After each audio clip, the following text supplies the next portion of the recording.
Hi dears, welcome back again UK Edu Plus.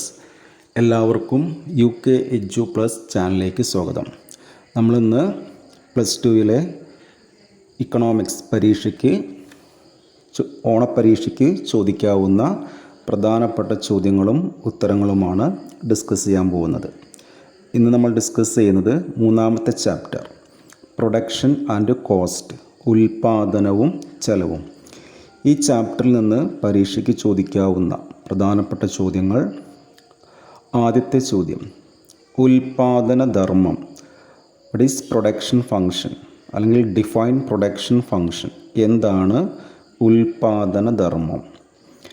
Answer: ഇൻപുട്ടും ഔട്ട്പുട്ടും തമ്മിലുള്ള ധർമ്മപരമായ ബന്ധമാണ് ഉൽപ്പാദന ധർമ്മം. ഇൻപുട്ടും ഔട്ട്പുട്ടും തമ്മിലുള്ള ധർമ്മപരമായ ബന്ധത്തെയാണ് ഉൽപ്പാദന ധർമ്മം എന്ന് വിളിക്കുന്നത്. ഇനി അടുത്ത് ചോദിക്കാവുന്നൊരു ചോദ്യം, ഹ്രസ്വകാലവും ദീർഘകാലവും പ്രൊഡക്ഷൻ ഫങ്ഷനുമായിട്ട് ബന്ധപ്പെടുത്തി ചോദിക്കാവുന്ന ഒരു ചോദ്യമാണ് short run and long run. എന്താണ് ഇതിൻ്റെ പ്രത്യേകത? അതിൽ ഷോർട്ട് റൺ, ഹ്രസ്വകാലം, അതിൻ്റെ ഒരു 3 പോയിൻറ്റ്സ് പറയാം. ഹ്രസ്വകാലം, കുറഞ്ഞ കാലയളവ്. പിന്നെ ഉൽപ്പാദനത്തിൻ്റെ ചില ഘടകങ്ങൾ സ്ഥിരമായിരിക്കും.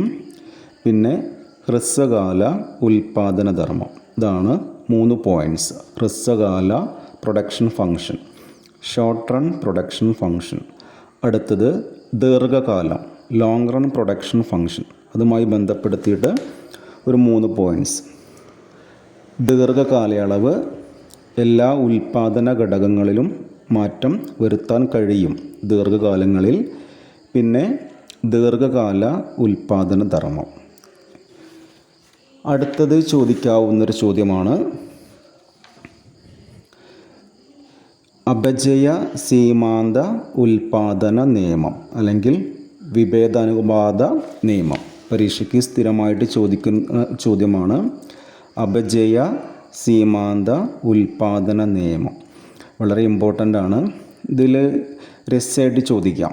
അപ്പോൾ ഇവിടെ പറയുന്നുണ്ടായിരുന്നു, ഇതിൻ്റെ ഒരു ഇൻട്രൊഡക്ഷനായിട്ട് നമുക്ക് എഴുതാൻ പറ്റുന്നത്, സ്ഥിര ഇൻപുട്ടുകളിൽ, അതായത് ഫിക്സ്ഡ് ഇൻപുട്ട്, അതിൽ മാറ്റം വരുത്താതെ വേരിയബിൾ ഇൻപുട്ടുകളിൽ മാത്രം മാറ്റം വരുത്തുമ്പോൾ ആദ്യഘട്ടത്തിൽ മൊത്തം ഉൽപ്പാദനം ഉയർന്ന നിരക്കിൽ വർദ്ധിക്കുകയും പിന്നീട് കുറഞ്ഞ നിരക്കിൽ വർദ്ധിക്കുകയും അവസാനം മൊത്തം ഉൽപ്പാദനം പൂർണ്ണമായും കുറയുകയും ചെയ്യുന്നു. ഇത് നമുക്ക് 3 സ്റ്റേജായിട്ട് നമുക്കിവിടെ എക്സ്പ്ലെയിൻ ചെയ്യാൻ പറ്റും. അപചയ സീമാന്ത ഉൽപ്പാദന നിയമം. അതിൽ 1ാം ഘട്ടം വർദ്ധമാന പ്രത്യയ ഘട്ടം, 2ാം ഘട്ടം അപചയ പ്രത്യയ ഘട്ടം, 3ാം ഘട്ടം നെഗറ്റീവ് പ്രത്യയ ഘട്ടം. അതിൽ 1ാം ഘട്ടം വർദ്ധമാന പ്രത്യയ ഘട്ടം. അതിൻ്റെ പ്രത്യേകത, ഇവിടെ സീമാന്ത ഉൽപ്പന്നം വർദ്ധിക്കുന്നു, അതോടൊപ്പം തന്നെ ശരാശരി ഉൽപ്പന്നവും വർദ്ധിക്കുന്നു. അതുകൊണ്ട് മൊത്തം ഉൽപ്പന്നം ഉയർന്ന നിരക്കിൽ വർദ്ധിക്കുന്നു. ഇനി 2ാം ഘട്ടം അപചയ പ്രത്യയ ഘട്ടം. ഇവിടെ സീമാന്ത ഉൽപ്പന്നം കുറയുന്നു, ശരാശരി ഉൽപ്പന്നവും കുറയുന്നു. അതുകൊണ്ട് മൊത്തം ഉൽപ്പന്നം കുറഞ്ഞ നിരക്കിൽ വർദ്ധിക്കുന്നു. പിന്നെ 3ാം ഘട്ടം നെഗറ്റീവ് പ്രത്യയ ഘട്ടം. ഇവിടെ സീമാന്ത ഉൽപ്പന്നം നെഗറ്റീവ് ആവുന്നു, ശരാശരി ഉൽപ്പന്നം കുറയുന്നു. അതുകൊണ്ട് മൊത്തം ഉൽപ്പന്നവും കുറയുന്നു. ഇനി ഇതിൽ നിന്ന്, ഈ 3 ഘട്ടങ്ങളിൽ നിന്ന് 1 മാർക്കിന് ചോദിക്കാവുന്നൊരു ചോദ്യമാണ്. അതായത് മൊത്തം ഉൽപ്പന്നം പരമാവധിയാകുമ്പോൾ സീമാന്ത ഉൽപ്പന്നം ഡാഷ് ആകുന്നു. ആൻസർ 0 ആയിരിക്കും. അതുപോലെ മൊത്തം ഉൽപ്പന്നം കുറയുമ്പോൾ സീമാന്ത ഉൽപ്പന്നം എന്തായിരിക്കും? നെഗറ്റീവ് ആവുന്നു. ഇതും ചോദിക്കാറുണ്ട്. ഇനി അടുത്തൊരു ചോദ്യമാണ് സ്ഥിര ചെലവും അതുപോലെ വിഭേദക ചെലവും. ഫിക്സഡ് കോസ്റ്റും വേരിയബിൾ കോസ്റ്റും തമ്മിലുള്ള വ്യത്യാസം സ്ഥിരമായിട്ട് ചോദിക്കാറുണ്ട്.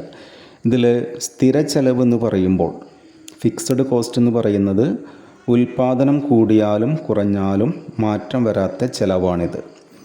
ഇവിടെ ഉൽപ്പാദനത്തിൻ്റെ അളവ് എന്തായാലും ഫിക്സഡ് കോസ്റ്റ് സ്ഥിരമായിരിക്കും. ഇനിയിപ്പോൾ ഉൽപ്പാദനം 0 ആണെങ്കിലും ഫിക്സഡ് കോസ്റ്റ് ഉണ്ടായിരിക്കും. അതിന് എക്സാമ്പിൾ പറയുകയാണെങ്കിൽ ഭൂമിക്കും കെട്ടിടത്തിനുമുള്ള വാടക, സ്ഥിരം തൊഴിലാളികളുടെ ശമ്പളം, ഇൻഷുറൻസ് പ്രീമിയം, വായ്പ വാങ്ങിയ മൂലധനത്തിൻ്റെ പലിശ, ഇതൊക്കെയാണ് അതിന് എക്സാമ്പിളായിട്ട് നമുക്ക് എഴുതാൻ പറ്റുന്നത്. അടുത്ത വിഭേദക ചെലവ് എന്താണെന്ന്. വിഭേദക ചെലവ് എന്ന് പറയുമ്പോൾ ഉൽപ്പാദനത്തിനനുസരിച്ച് മാറുന്ന ചെലവാണിത്.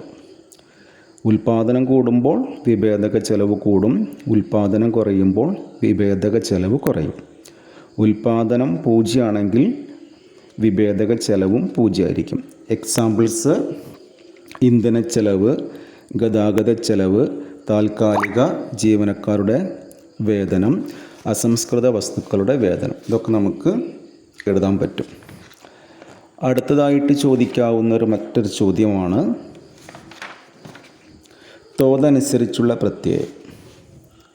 ഇവിടെയും ഉണ്ടായിരിക്കും 3 ഘട്ടങ്ങൾ. ഇതിൽ തോതനുസരിച്ചുള്ള പ്രത്യയം ഇവിടെ പറയുന്നുണ്ടായിരുന്നു, എല്ലാ ഇൻപുട്ടുകളിലും ഒരേ അനുപാതത്തിൽ മാറ്റമുണ്ടാകുമ്പോൾ ഉൽപ്പന്നത്തിലുണ്ടാകുന്ന മാറ്റമാണ് തോതനുസരിച്ചുള്ള പ്രത്യയം. ഇതൊരു ദീർഘകാല ഉൽപ്പാദന ധർമ്മമാണ്. ഇനി ഇവിടെയും ഈ 3 ഘട്ടങ്ങൾ വരുന്നുണ്ട്. 1 തോതനുസരിച്ചുള്ള വർദ്ധമാന പ്രത്യയം, 2 തോതനുസരിച്ചുള്ള സ്ഥിര പ്രത്യയം, 3 തോതനുസരിച്ചുള്ള അപജയ പ്രത്യയം. ഇതിൽ 1-ാം ഘട്ടം തോതനുസരിച്ചുള്ള വർദ്ധമാന പ്രത്യയം. അതിൽ പറയുന്നത് ഇൻപുട്ടുകളിലുണ്ടാകുന്ന ആനുപാതിക വർധനവിനേക്കാൾ കൂടുതൽ വർധനവ് ഉൽപ്പന്നത്തിലുണ്ടാകുന്ന അവസ്ഥ, അതാണ് തോതനുസരിച്ചുള്ള വർദ്ധമാന പ്രത്യയം. 2 തോതനുസരിച്ചുള്ള സ്ഥിര പ്രത്യയം എന്ന് പറയുമ്പോൾ ഇൻപുട്ടുകളിലുണ്ടാകുന്ന ആനുപാതിക മാറ്റവും ഉൽപ്പന്നത്തിലുണ്ടാകുന്ന ആനുപാതിക മാറ്റവും തുല്യമാകുന്ന അവസ്ഥയാണ് തോതനുസരിച്ചുള്ള സ്ഥിര പ്രത്യയം. അടുത്തത് തോതനുസരിച്ചുള്ള അപജയ പ്രത്യയം. ഇൻപുട്ടുകളിലുണ്ടാകുന്ന ആനുപാതിക വർധനവിനേക്കാൾ കുറഞ്ഞ വർധനവ് ഉൽപ്പന്നത്തിലുണ്ടാകുന്ന അവസ്ഥയാണത്. അപ്പോൾ തോതനുസരിച്ചുള്ള അപജയ പ്രത്യയം ഇവിടെ പറയുന്നത് ഇൻപുട്ടുകളിലുണ്ടാകുന്ന ആനുപാതിക വർധനവിനേക്കാൾ കുറഞ്ഞ വർധനവ് ഉൽപ്പന്നത്തിലുണ്ടാകുന്ന അവസ്ഥയാണ്. അതുപോലെ ഈ ചാപ്റ്ററിൽ നിന്ന് പ്രോബ്ലമായിട്ട് ചോദിക്കാറുണ്ട്, TC എങ്ങനെ കാണാം. നമുക്കറിയാം TC കാണാനുള്ള ഇക്വേഷൻ TFC + TVC. അതുപോലെ TFC എങ്ങനെ കാണാം, TC - TVC. അതുപോലെ TVC എങ്ങനെ കണ്ടുപിടിക്കാം, TC - TFC. ഇങ്ങനെ ഇക്വേഷൻ വെച്ചിട്ട് നമുക്ക് ചെറിയ പ്രോബ്ലം ഉണ്ടായിരിക്കും. അതും നിങ്ങൾ ഈ ചാപ്റ്ററിൽ നിന്ന് പഠിക്കണം. അപ്പോൾ നമ്മൾ പ്രധാനമായിട്ടും ഓണപ്പരീക്ഷയ്ക്ക് ചോദിക്കാവുന്ന മൈക്രോ എക്കണോമിക്സിലെ 3 ചാപ്റ്റേഴ്സാണ് നമ്മൾ ഡിസ്കസ് ചെയ്തത്. അപ്പോൾ എക്സാമിന് പോകുമ്പോൾ ഈ കാര്യങ്ങളെല്ലാവരും പഠിച്ചു പോവുക, നന്നായിട്ട് പഠിച്ചു പോയി പരീക്ഷയൊക്കെ നല്ല വൃത്തിയിൽ എഴുതുക. അപ്പോൾ വീഡിയോസൊക്കെ ഒന്ന് വാച്ച് ചെയ്യുക, നിങ്ങളുടെ സുഹൃത്തുക്കളിലേക്കൊന്ന് ഷെയർ ചെയ്യുക. Thank you.